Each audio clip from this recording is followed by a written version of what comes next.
This episode of Nos Arietes is sponsored by Full Pull Wines, a Seattle-based wine retailer and proud sponsor of Nos Arietes since 2011. Full Pull was founded in 2009, is based in Seattle, and is owned and operated by longtime Sounders supporters. They offer the best boutique wines of the world to members of their mailing list, with special focus on their home, the Pacific Northwest. Hi, I'm Will Bruin, and I was just recognized as a Seattle Sounders legend. Now I get to do voice reads for the Sounder at Heart podcast network. Here we go. Come on! Hey, O'Shan! Let's go! A save by Fry! The Seattle Sounders have done it! MLS Cup winners! Here comes Rangers through the middle to crown it for Seattle! And now they truly can start the celebrations. It's the Sounders MLS Cup. Nicoladero leaves absolutely no doubt! The Sounders rule the region! Seattle Sounders is campeón! It's gone! It's gone! Finally! This feels fucking awesome. This is a tiny dog. We want to win. It's Seattle Sounders, bro. Porter says, cheated! You know, what was the thought process in terms of who you decided to use and who you didn't? Ever since Sounder Pollard wrote a commentary that we didn't take the Open Cup seriously.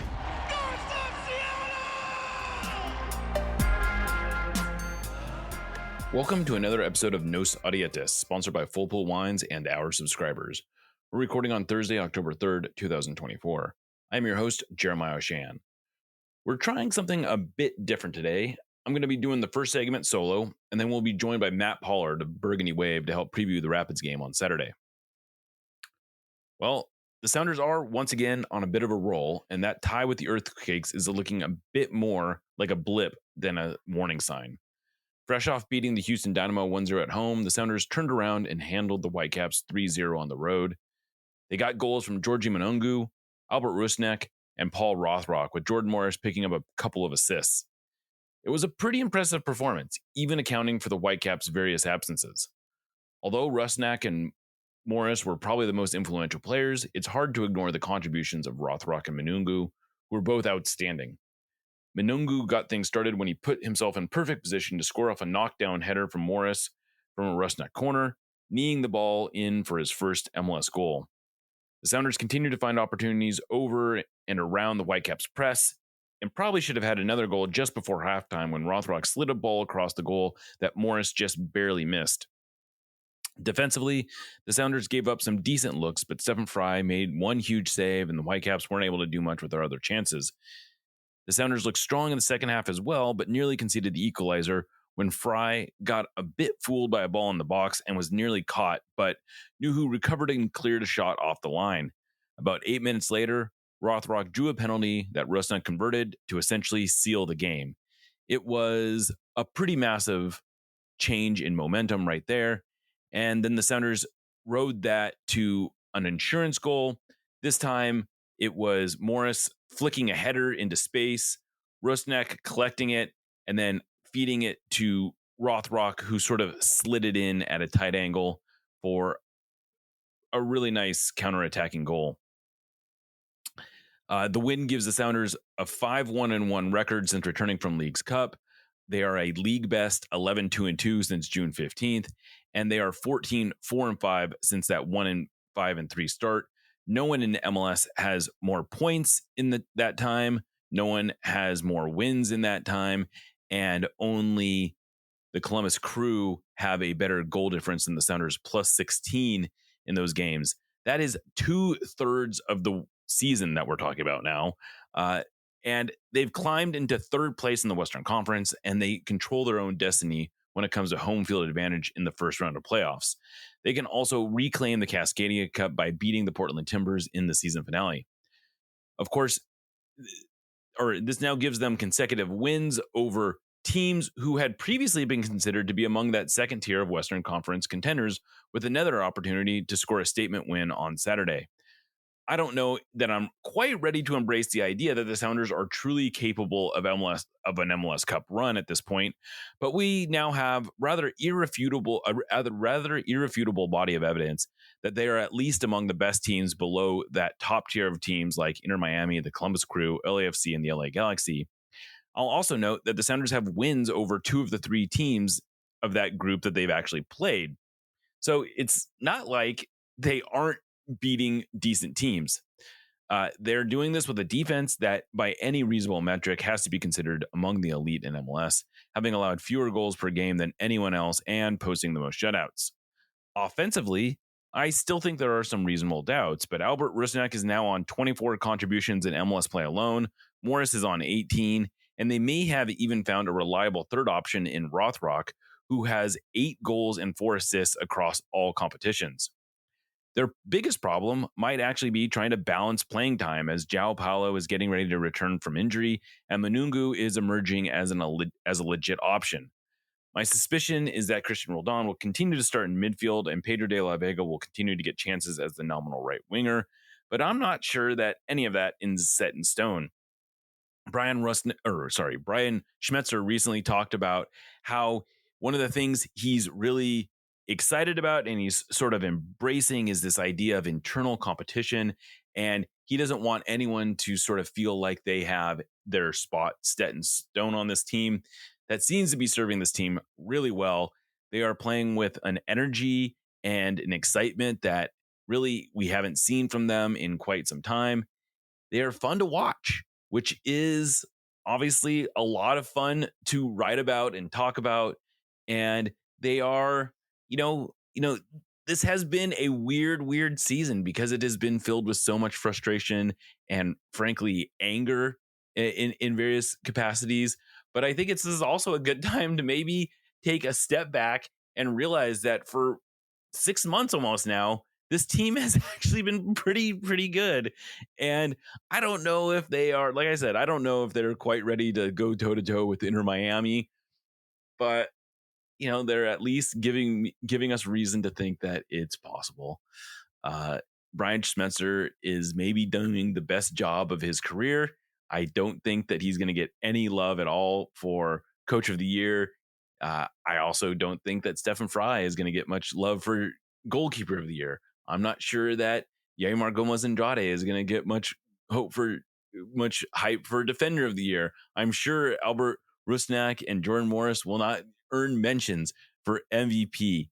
I could go down the list of things that are not going to probably happen with the Sounders, and yet they're right there, looking like a team that could make some real noise in the playoffs. And with that, I think I will call this a segment. We're going to come back. We're going to talk to Matt Pollard about the upcoming game. Thanks for listening. Stick around. Thank you for listening to the Sounder at Heart Podcast Network, which now includes Nos Arietes, Lobbing Scorchers, and the Cooler Guild. We've been independent since August of 2023, but need your support to make sure it continues. Although this podcast is free, it's only made possible by your continued support. Memberships start as low as $25 a year, which not only helps make podcasts like this one happen, but also gets you access to everything we produce. If you're able to support us at higher levels, starting at $75 a year, you gain access to a host of other perks, most notably entry into our members-only Discord, where the smartest, funniest, and most engaged commenters share their thoughts and ideas. To find out more, just visit sounderatheart.com and click the subscribe button in the top right corner. Thanks for listening. Welcome back to Nos Arietes. I am Jeremiah Oshan. Joining me right now is Matt Pollard of the Burgundy Wave, my former colleague at SB Nation.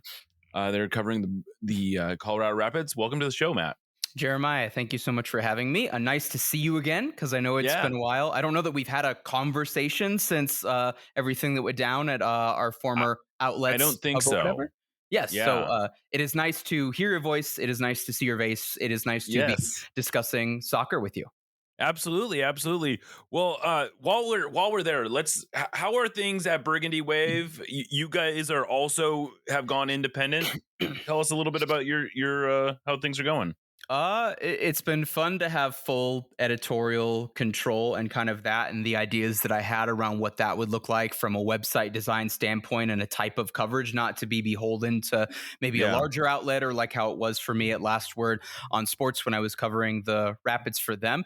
I'm not making as much money as when we were at SB Nation. I can admit that. There's a lot more administrative costs associated with it.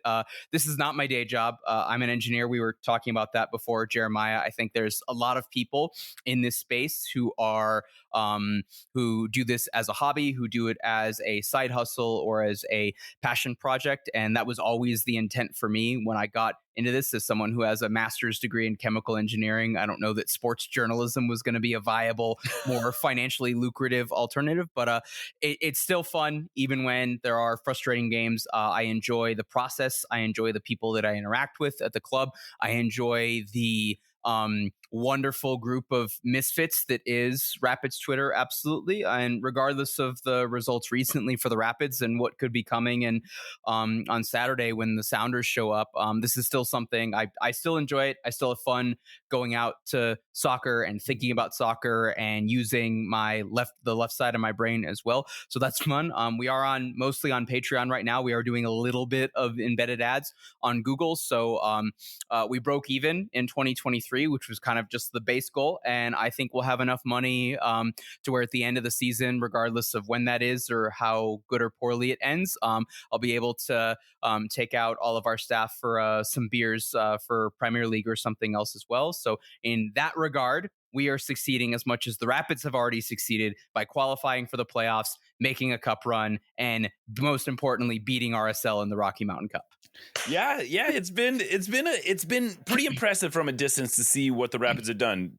Expectations, I think, I don't know what they were internally, but I know, I saw they were very active in the offseason, but it didn't necessarily strike me as the kind of activity that would push them toward the top of the Western Conference. But for much of the year, that's exactly where the Rapids were. They have been one of the top scoring offenses in the league. They obviously went on this Leagues Cup run where they took third in Leagues Cup, qualified for Champions League. Very impressive stuff all around. And yet here we are with 2 games left in the season. Yes. And it does feel a little bit like maybe it's starting to fray a little. Is that fair to say? Yeah, I think I'm starting to wonder whether or not there was some fatigue going on or not. There was Rapids Jason Maxwell, who's another person in the Rapids blogger fandom space, was commenting. He looked up some numbers, and so Cole Bassett was up there in terms of number of minutes. If you include Georgi Mihailovic's minutes from the Olympics, he's now over 3,000 minutes with the results last night as well. And then it's not just the minutes played in that it's been, a lot of starters, not as much squad rotation, kind of the same 14, 15 guys who've been involved in it as well. I think it's also the style of play, which has been extremely effective and something that Chris Armas has done a really, really good job of implementing. But at the same time, I don't know what this number is now. Cole Bassett's missed the last 2 games with a precautionary quad injury. That missing 2 games in a row that you kind of needed to win makes me wonder whether or not it's more precautionary. We'll see when the injury report comes out on Friday. We're having this conversation Thursday evening, listeners. But so Cole Bassett was number 1 coming out of Leagues Cup in terms of number of miles covered in MLS. Andreas Maxu was top 5 for center backs as well. So there's not been a lot of squad rotation. There's not been a lot of injuries that have kind of forced some of that squad rotation. And so I'm wondering if between that and the running Leagues Cup, whether or not this team is kind of fizzling out. Jeremiah, I feel like every single year there's always a team that has a really good regular season, kind of goes maximum effort on that, and then kind of crashes and burns in the playoffs. I feel like Houston might have been that if we're looking at Western Conference teams as well. So Chris Armas and the players last night after the loss to Galaxy said that that's something that they can fix, that they were world beaters in the first half and then it kind of fell apart later on in the second half, and that's something they can certainly address. But like, there's no getting back the 300 minutes that Keegan Rosenberry played in Leagues Cup. The time to rectify that would have been getting Sebastian Anderson more minutes or Mike Edwards at center back or something like that. So I made the joke on Holding the High Line last week that we thought everything was fine and they were going to beat Minnesota, and then they lost to Minnesota. And I made the joke that I pulled the panic button out of the drawer that was buried under a bunch of other stuff, but I put it on the other end of the desk. Like, it's not sitting here ready for me to completely smash it. And now I think it's on my side. It's not closest to my water bottle or my phone necessarily. A 3-0 loss to Seattle, and it's going to be on top of my keyboard. Fair enough. Well, that maybe we're not quite ready to hit that yet, though. This last game against the Galaxy, you had a lead, correct? And you end up losing, or the Rapids end up losing 3-1. What was what changed in this game? LA Galaxy had two really good open counterattacks. One, I think the goals were in the 50th and the 58th minute. Otherwise, if you take out those two moments, Colorado had most of the ball. Colorado had most of the touches in the final third. They had some half chances. I don't think that Colorado had earned a second goal at that point. They were up 1-0 at halftime through a screamer from Hunter Ronan, his first goal of the season. And then Galaxy just kind of get two open counters, and Gabriel Peck kind of whiffs on a shot that he was trying to find Payne Sill, and it gets past Zach Steffen. I don't think Steffen was most at fault for that. And the other one was just an open counterattack. And you give the Galaxy, who Greg Vanney loves his wingers, and Ricky Puig likes doing stuff at the top of the box like a Super Saiyan, you give them those kind of opportunities, and they're going to punish you. I think there's a very reasonable argument here for the Rapids to make that LA Galaxy had 4 really good chances last night, and it just so happened that 3 of them ended up being goals. Where I was maybe disappointed is that you didn't see a reaction or immediate response to fix it after you got punched in the mouth 5 minutes into the second half, and then they scored again, and then Colorado kind of woke up as well. It was, they were throwing numbers forward in stoppage time. That led to a counterattack. I think in the 3rd minute of stoppage time, they were given 8 minutes of extra time last night in the second half. So I can forgive the context behind the 3rd goal that was conceded because you're chasing to try and make it 2-2. I'm frustrated that we didn't see urgency quicker. We didn't see them continue the momentum from the first half. Was that something the Galaxy did really well? Was that maybe Colorado taking off the brakes out of fear or out of respect of the Galaxy? Or was that maybe fatigue or something else going on? Or the Galaxy just, an absolute cheat code on counterattacks, and Ricky Puig is, I don't know, he's not David Beckham in this analogy, but you get what I mean. Yeah. I do. So before we get in, so now that we've sort of touched on some of the stuff that's gone wrong, the reality is that the Rapids are much higher in the table at this point in the season than most would have given them a chance for. We've said, they've already achieved a pretty massive goal, which was getting into Champions League, and another pretty massive goal, which is getting into the playoffs. So what has gone right for this team? So many things. There were a lot of really good signings in the offseason. I think Porrick Smith, for all the criticisms about his inaction or maybe tearing down that 2021 team that then led to a regression in 22 and then really bad stuff in 23, I think they certainly got that right. And even though their spending was kind of moderate, like it was, I guess, compared to, other teams, I cannot remember what the transfer fee was for Pedro de la Vega, but Colorado broke their transfer fee record in January with Georgi Mihailovic. There were some performance incentives behind that. So I haven't been able to confirm what that final number is going to be or was, but it was between 3 and 4 million. Before that, you have to go back to Juan Ramirez 2015 for 2.7 million for the record transfer fee. And then it was 3.5 million that they paid for Rafael Navajo. And so I don't think there's any question. They're 2 highly productive DPs. And while, I would not take Navajo over in his prime Raul Ruiz Diaz, or maybe let's say Jordan Morris a few years ago, neither of those DPs is Cucho Hernandez. Certainly not.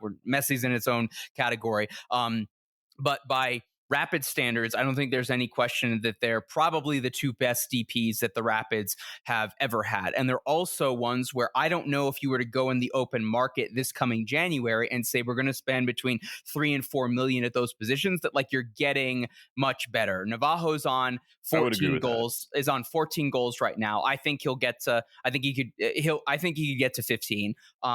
And then Georgi Mihailovic is 1 assist away from breaking the club season record for most assists in a season, and then also 1 goal contribution is away from breaking Diego Rubio's record season of 23 goal contributions as well. I don't think for $3.5 to $4 million, you're getting much better than that. Chris Armas has done a really good job in terms of building a culture and a togetherness that I think had frayed under Robin Fraser in the final months of his time at the club. And I think every single player who came back from last year improved. So for all of their failings, or as much as Cole Bassett might have had a bit of a hangover coming back from Europe and that really not working out for him, he's been absolutely fantastic. The Rapids have missed him in the last 2 games. Calvin Harris, who I think gradually worked his way into being a starter by the end of the season, I think there's an argument right now he's the best winger on the Colorado Rapids. Kevin Cabral has 9 goal contributions. I'm sure the LA Galaxy would have loved that 2 or 3 years ago. So there's a lot of players who came back this year with a chip on their shoulder, who raised their game. Massive culture overhaul with Chris Armas being the right hire. I'd be shocked that, past Matt from October of last year would be shocked to hear present Matt say that right now. They've done good work in terms of the players that they've brought in overall, and for the most part, they've taken care of business at home. They've also been, I think, an incredibly resilient bounce back team. That hasn't happened so much recently. Jeremiah was looking up the stat the other day. The Rapids have had 6 losses on the road this season. Then their next game was a home game, and they had 4 wins and 2 draws in those 6 games prior to last night. Last night was their first loss of that, and just the second time that they've lost back-to-back games since the end of May, early June. So it speaks to how great so much of this regular season has been. It also speaks to where Rapids fans are looking at the form table and everything and seeing a path forward where the Rapids finish 8th after decision day and are concerned about what that means for their playoff hopes. Sure. And one of the players who has gotten a fair amount of attention, and I guess I'll back up first.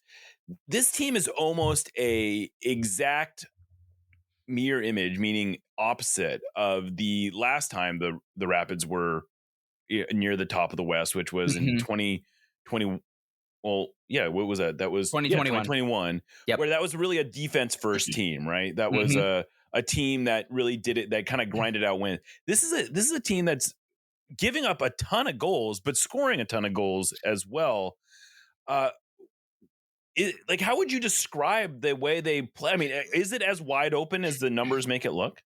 I mean, it's not chaos. It's not like Manchester United under Eric Ten Hag in that regard. But no, I would say it's up tempo and it's very aggressive. And at times it can turn into high risk, high reward. I think if you're looking at goals and like XG and everything as well, Jeremiah, some of those stats maybe get a little bit distorted because of how good the team is on set pieces. So from the run of play, it might be a little bit more controlled.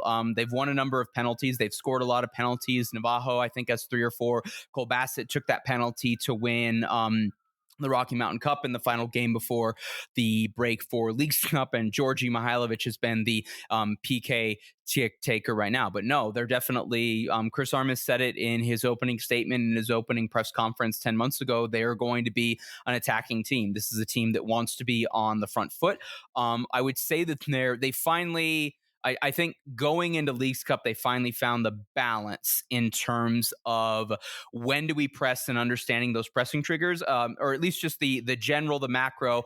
When do we want to have the ball? This is a good time for us to build out of the back through Andreas Maxu, Cole Bassett, Zach Steffen through the spine of the team. And when do we really want to go after? When do we want to attack and pressure teams and put them under siege? And when do we want to hunt them without the ball? And so I think the middle third of the season, you really saw that when they started climbing up the table, won the Rocky Mountain Cup. That led in perfectly to what they were doing in Leagues Cup. Granted, Leagues Cup against some really good Mexican teams. They were more compact and kind of relied on Zach Steffen. And Zach Steffen found himself that now it's gotten him back in with the U.S. men's national team. So, I would say that the style of play certainly has some flexibility. I would say very much at home. They want to be on the front foot. Go back and watch the highlights, Sounders fans, from the first half against LA Galaxy. That's what the Rapids want to be at home. And maybe look back at, I don't know if there's a good there's not a good road game recently, but maybe see the non-Club America Mexico games in Leagues Cup are a good example of how the Rapids are comfortable without having the ball and trying to control the game or dictate and make things difficult for their opponent when they don't have the ball. I have to imagine that with the frustrations from last night that Chris Armas is going to double down on that. The Rapids are going to try and have the ball and put Jackson Reagan and Stefan Fry under pressure on Saturday. What did the Sounders do in transition, and how is the Rapids rest defense able to handle that? We'll see what Reggie Cannon can do against the Roldans on that flank. Yeah, absolutely. But it's like it's kind of wild. You look at their goal total. They've 115 goals have been scored in Rapids games this year, which is which is second most in the Western Conference, behind only the Timbers, who do play truly chaos chaos wide open, and it's a very different. They're getting there in very different ways. It sounds like where the Rapids are doing a little bit more pressing, and the Timbers just don't really like to spend time defending, and they just want to get the ball back as quickly as possible and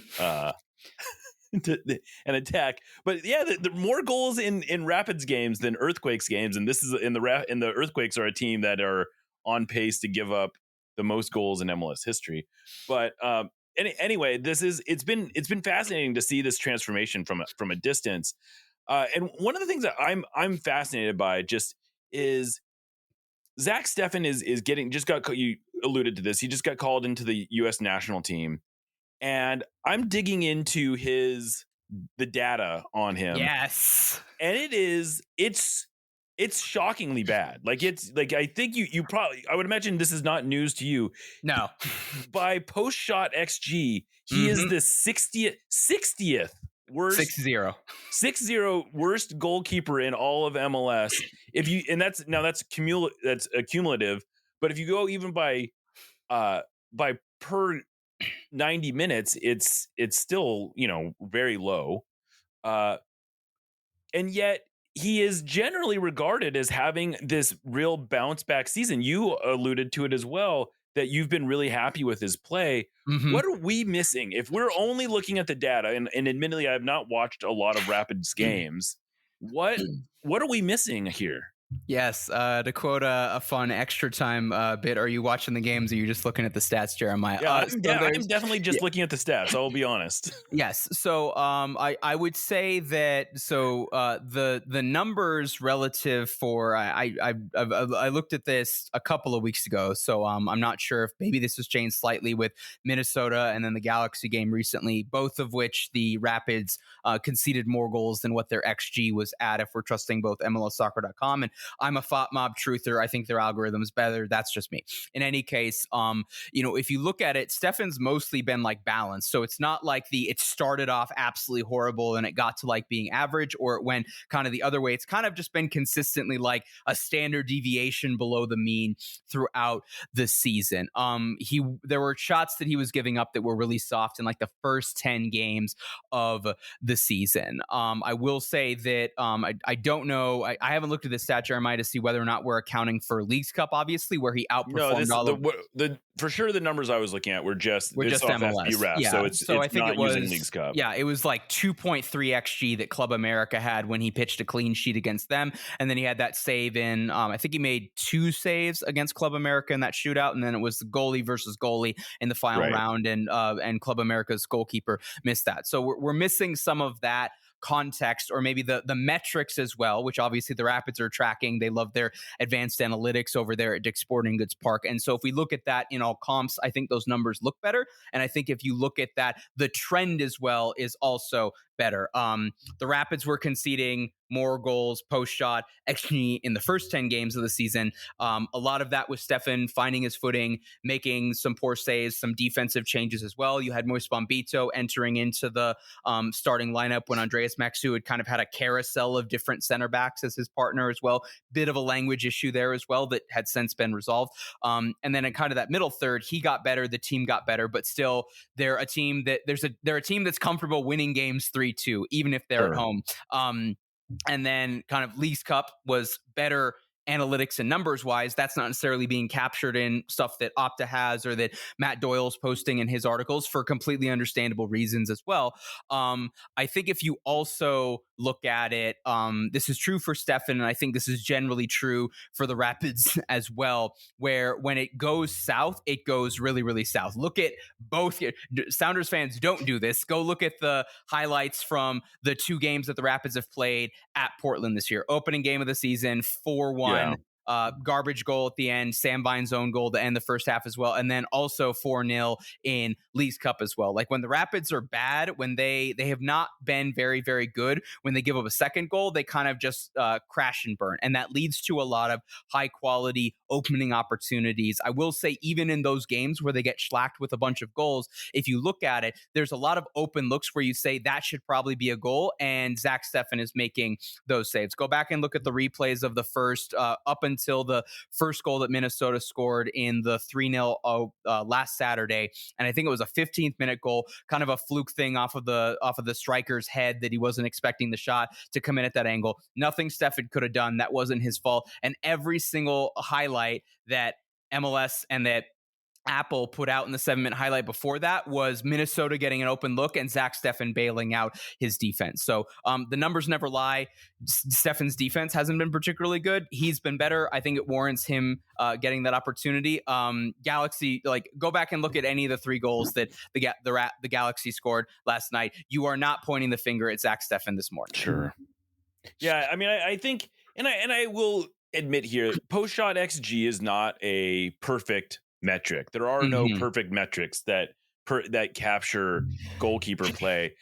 There's always a million things that are not quite captured purely in numbers that really you need video analysis and more thoughtful looks than you're going to get.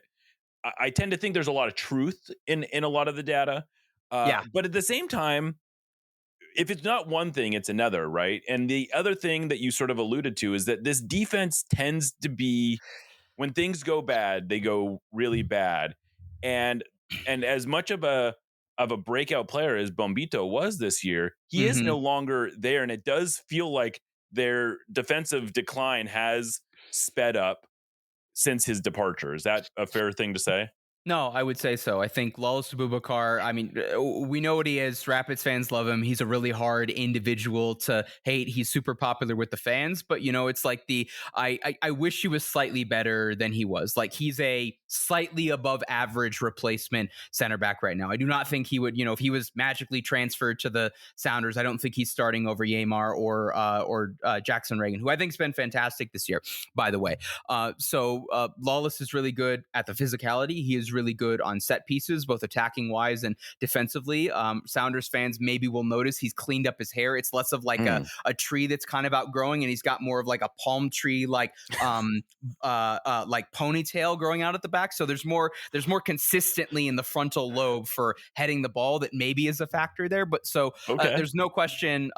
Moise Bombito is the fastest player on this team, and that includes Cole Bassett, who was setting beep test records for the team, went over to the Eredivisie with Feyenoord and was one of the top 5 most fit teams, on a very analytics heavy, relies on fitness and everything, physical up and down league as well. And he was faster than Kevin Cabral, who's really, really fast. He's faster than Jonathan Lewis, who I believe had the fastest 40s time, sprint time on the team in 2021 as well, when he was very good as well. So, and of course, Moise had that breakout moment where Inter Miami had that counterattack in the first half when Messi was on the bench earlier this season. And that is the fastest sprint that Opta has tracked for an MLS player this year. So no doubt, Jeremiah, you look at it, the Rapids focusing on the rest defense. They want the fullbacks to go forward. They've got the double pivot. They want Cole Bassett to crash into the box. They want the other midfielder to be up towards, the top of the final third as well. And they're kind of relying on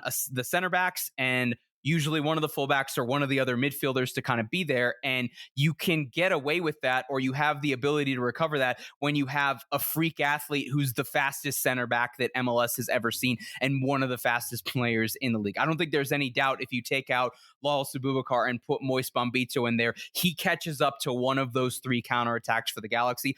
Does he prevent the 3 goals? Do the Galaxy win the game 2-1 instead of 3-1? But certainly, that looks better. And so I'm wondering, do we have to see something tactically changing there? It should be said as well that you've got Reggie Cannon embedding in with the team as well for the first time. Sam Vines came back and came off the bench last night. And that was his first appearance since getting subbed out against Philadelphia in the final Leagues Cup game. He had a hamstring injury as well. So maybe there's also some tinkering with the fullbacks and some chopping and changing there, to where if you have Sam Vines, who the coaching staff has trusted and been the starter the majority of the season, and then maybe Reggie Cannon, who's certainly faster than an aging Keegan Rosenberry as well. Maybe you've got more cover, or at least more options in terms of how you go about high risk, moderate to high reward.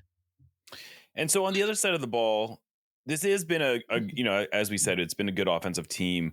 What do they do that's so effective? Obviously, Jordi Mihailovic has had a dark horse MVP level candidacy. I know Fafa Navajo has been very well regarded this year. He's putting up some impressive numbers. But what are they doing, I guess, tactically that's worked so well? They do a really good job of, I think, finding and creating space, particularly when they're not going up against a low block. That has happened in possession. That has happened when they are pressing as well. When they've won on presses, Jeremiah, like, they've absolutely owned teams. Like, I would be willing to bet, if you were to ask I don't know if you know the Twitter account when playing out of the back goes wrong, but if you were to ask them to put a highlight reel of the top 10 of like most spectacular fails of those in MLS, I think the Rapids have solidly 2 or 3. There was a Leagues Cup game against, I can't remember which team it was. Francisco Calvo, the former MLS center back, was there, and he narrowly made a defensive play on Navajo to force a corner or to force a goal kick, and then right off of that, Navajo just takes the ball to him, passes it to somebody who's open, and passes it into the back of the net. Georgi Mihailovic absolutely pick sixed Roman Berkey for St. Louis at St. Louis earlier this season as well, when he caught the ball off of a long throw and then thought he was distributing for a counterattack, and Georgi totally baited him. So they've done a really good job with that. Georgi is the straw. This year's the drink. Colbass has done that as well at times. I think he's the Robin to maybe Georgi's Batman. I suppose that would be I think he'd be the Jordan Morris to maybe Nico Lodeiro 2 years ago for the Sounders, maybe, to make that analogy. And I haven't talked about this. They've also been, not recently, but they've been really, really good on set pieces, at winning free kicks, at winning corners, and then executing on that as well. Georgi Mihailovic has taken the majority of those as well. Bombito scored goals. We haven't seen a center back goal yet this season, outside of Bombito. They found Rafael Navajo in those. Colbasset's been involved. Oliver Larraz has had 2 off of corners that have been absolute worldies as well. And they've also started to resort to long throws as well. I don't know how they didn't. I don't know how Robin Fraser didn't identify this for 4 years, but Keegan Rosenberry apparently has a really good long throw. So he'll put one right on the dot at the top corner of the box that'll usually go to Maxu, and then he'll either flick it on back to goal, or he'll play it in kind of short for Calvin Harris to take it to the end line. So they've got a bunch of different options that they can hurt you with in transition, in possession. Most of the time, I'd think that's the weakest of their 3 kind of phases of play with that. And they've been really good on set pieces, again, albeit with a lot of that happening with Moise Bombito playing out of the back or on set pieces, or using his speed in some way or another that's been diminished since he was transferred. Well, Matt, thank you so much for all of this. This has been super informative. And I know, the Sounders have actually enjoyed a fair amount of success in Colorado over the years. They've also had quite a few spectacular failures there. So we never know what's going to happen when the Sounders head to Mile High. But or I guess, I don't know, is Commerce City a Mile High? Is it also a Mile High? Is it even higher than a mile? I think it might be. So I was, if you look at downtown Denver, Jeremiah is actually like a couple hundred. I think it's like 5,000 and change. I think Commerce City is maybe slightly above it. But yes, this is a good, as an engineer who sometimes deals with surveyors, this is certainly a good question. But so you could call it Dix, you could call it DSGP. Richard Fleming famously didn't want to have a Freudian slip with that, so he always called it DSGP. He never referred to it as Dix as well. And then I don't know how we didn't connect that sooner with Richard Fleming being the head commentator on Altitude for 7 or 8 years as well. But Rapids fans, just starting this year, we've started referring to it as the Richard as well. So when Sounders fans come out to Dick's Sporting Goods Park in Commerce City, Colorado, right next to that wonderful Suncor plant emitting all of that radiation, they can come out. Don't call it Mile High because we automatically think the stadium, obviously. Right, of course. And thinking about the Broncos right now and them being a not fun attacking team. They're rebuilding. It's looking okay. They're not as good as the Seahawks. I'll admit that. that's always good to know. What kind of what have the crowds been like this year? Just out of curiosity. They've been. And what are we expecting on Saturday? More importantly, yeah. The crowds have actually been really, really good. To be honest with you, I think the ticket sales has certainly been really, really good. Early season is always really tough. There wasn't, there was some hype with some of the national team guys, obviously, but it's Denver. It's ski season, the 7:30 kickoffs. I've hated the rollback 30 minutes as well, Jeremiah. That has not helped as someone who's leaving the stadium an hour and a half, maybe 2 hours sometimes after. They've got to do something about the flexibility of these kickoff times. I think there has to be some common sense that prevails at some point, and it feels like we are forcing way too many 7:30 kickoffs in places that should not be kicking off at 7:30. Yeah, so I'd love 7 p.m. I would love some early on in the season, and I have spoken to Chicago Fire fans have said this, Montreal fans. I don't know how it is in the Pacific Northwest certainly, but if you're in the middle of the country and you're Kansas City or north, could we do 5 o'clocks for the first 2 months of the season? Maybe that would at least be, it'd be better. I would not mind some English 3 p.m. kickoffs, especially that opening game of the season as well. But it's brutal when it's late February, early March, and it's 45 degrees maybe at kickoff. It's going to drop below freezing, and then I see the highlights from Chicago Fire, and there's 7,000 people bundled up like it's a snowpocalypse at Mile High. But at Soldier Field. So it was a little rough to begin the season. Part of that was weather. Part of that was Denver's always going to focus on the Avs and the Nuggets until their playoff runs are over. I think then as the team started to round into form, as I talked about that with Georgie, with Zach Steffen as well. I think a lot of the fans who were out on the team after last season and maybe were won back, or at least came back for a game and then had fun and now are coming back more recently. So certainly by the time we got to 4th of July, which is usually when the Rapids are at their best in terms of hype around and being the main play in town, assuming the Rockies don't have a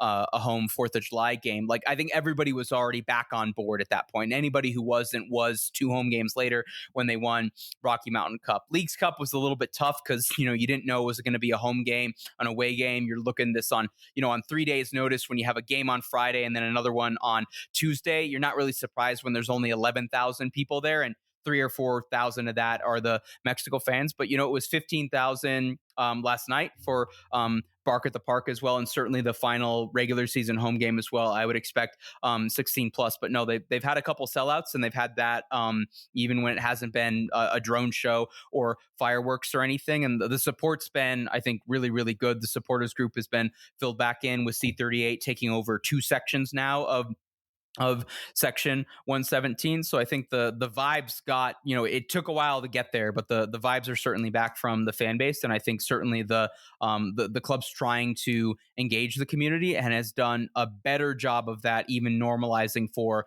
what happened last year and how results have been this season.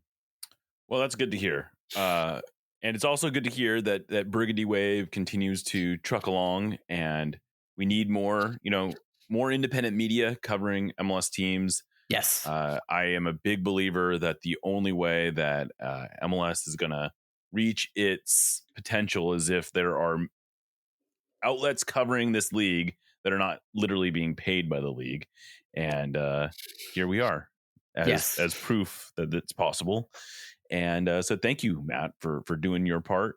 And thank you for joining me on the show today. Thank you for bringing me on to Burgundy Wave. And I know, Jeremiah, I don't blame you, or you're not who's at fault for everything that happened afterwards. But, I think there's, if I don't express interest at that time that there was the opportunity, or if maybe you wait a couple months, is Burgundy Wave in the same, Wayback Machine as Once a Metro. So, if nothing else, thank you for realizing the talent and the passion that I brought, giving me the opportunity. I'm grateful for all 4 months of the stipend that I got at SB Nation as well. And so, I view it this certainly. I went down a rabbit hole a couple of years ago. Actually, it started during COVID, where I was looking at words in other languages that don't have an easy translation in English, or bring about a concept that you don't necessarily know about in English, like Ubuntu in Africa, for example, Ikigai in Japanese. And one of the words that I stumbled upon after Moana came out actually was this concept of kahu, and it's referred to honored guardian. And so that's a word that you can use to describe a grandparent. You don't refer to yourself as a pet owner in Native Hawaiian. If you have a dog or a cat, or I don't know what else they have in Hawaii that would be a natural pet. But so the kahu is the honored guardian in that regard, as opposed to being the pet owner. So I'm the managing editor of Burgundy Wave. I legally now own the rights to the website link, burgundywave.com, but I see myself as the kahu of a Rapids community platform that exists, that at one point I will be able to hand off and should continue to exist, that started organically, joined as a part of a group of community fan blogs at SB Nation, and has since gone back to its roots as well. And there's a bunch of other that have done that as well. And so I'm glad that we're still interacting with each other, and that most of these outlets still exist, and the fan bases recognize their value and want them to exist, or want to contribute, or want to interact with them. And the fact that we're not part of a major conglomerate that's funding some of the stuff and the admin with Chorus and everything, we'll be okay. And I think that's a testament to the grassroots nature of the league. And I'm grateful that happens even when a bunch of plastic supporters groups in Miami don't actually join the supporters coalition to actually legally get the supporters shield when they win it. Okay. I got it. So this is a divergent, but I heard rumors of something like this. Can you give me the backstory real quick? The 30-second backstory of what happened with the supporter shield and Miami? I have just seen this on Twitter. This is none of my reporting. This could be people. Yeah, we could see community notes about something like this, like when Elon posts fake news or whatever. So supposedly, in order for the supporter shield is managed by the supporters council, and there are members of the supporters council. Apparently was the shirtless guys, the ultras in San Jose, apparently are not a part of that, apparently. Okay. But so supposedly none of the Inter Miami supporters groups that are official supporters groups recognized by either the league or the club were actually have joined as membership of this of the supporters council. And apparently the actual transferring of the supporters shield is from a supporters group that's a member of the supporters council for the incumbent supporters shield winner, handing it off to the supporters group for the winner when it happens as well. And so apparently there's a whole question. Now, maybe this is just bylaws and jargon and everything. So maybe this isn't actually official or necessary. It could be unnecessary rules. That'd be very MLS for the supporters group to have that the league. But so we weren't sure, it came up relatively quickly or faster than expected that Miami was potentially going to clinch the shield. And then that happened via, I believe it required Cincy losing last night. And then of course that was also, it was a 6-pointer because I think Columbus was in third with that as well. So the results had to go that way, and was maybe a little bit unexpected, or, for that to happen. So in an extremely petty act by some member of one of the supporters groups in the Bailey at FC Cincinnati anticipated this, and in an effort of extreme pettiness drove the 2 hours past the Hell is Real sign to have the supporters shield ready to hand off to Inter Miami in their rival's own home, which is a whole nother level of Hell is Real parody, which I can totally appreciate. But so that is That is the summation of my understanding from scrolling Twitter and having people banter about this. And I have no idea whether or not all of that is true or the whole truth or exaggerations. All right. Well, I guess I have some research to do. But Matt, again, thank you for joining us. Please listen to Holding the Highline is the podcast, correct? Correct. Please listen to Holding the Highline. Please read Burgundy Wave. Thank you for joining me. This is Nos Audietes, and we will catch you next time.